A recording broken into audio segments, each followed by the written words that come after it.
14வது அதிகாரத்தை வாசிக்கலாம். அதற்கு முன்பதாக எசேக்கியா புஸ்தகம் 30:17 எடுத்து வாசிங்க. டக்கு டக்குன்னு வேகமா வாசிங்கன்னா கொஞ்சம் பிரயோஜனையா இருக்கும். எசேக்கியா 30:17.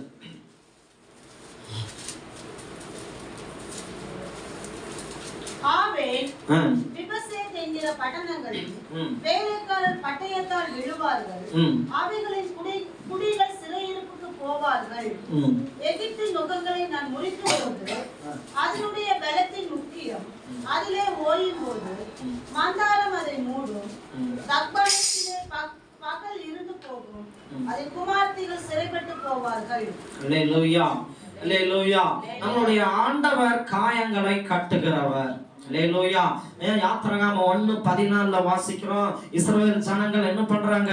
430 வருடம் அங்கே கொடுமைப்படுறாங்க, அடிமைத்தனமா இருக்கிறாங்க, வேதனையில இருக்கிறாங்க. அவர்கள் காயப்பட்டார்கள் என்று சொல்லி போடப்பட்டிருக்கிறது. அல்லேலூயா. அப்படியே அன்னாளை குறித்து பார்க்கிறோம்.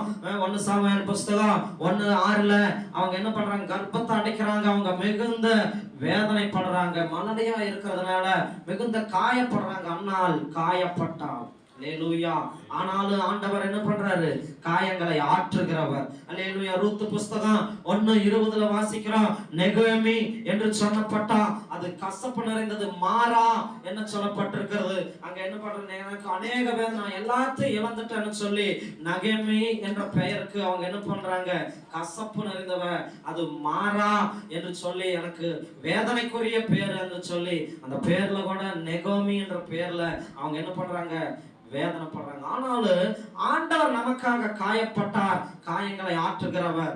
திருப்பி அப்படியா மத்தேயு 14வது அதிகாரம் அப்படியா 22வது வசனத்தை வாசிங்க. இங்க இயேசு பிரசங்கிக்கிறாரு, பிற்பாடு அவங்களுக்கு போஜனம் கொடுக்கிறாரு, ஜனங்களை அனுப்பி விடுறாரு. இப்ப இயேசு ஜனங்களை அனுப்பி விடுகையில் இப்ப 12 சீசர்களும் அந்த படவில ஏறி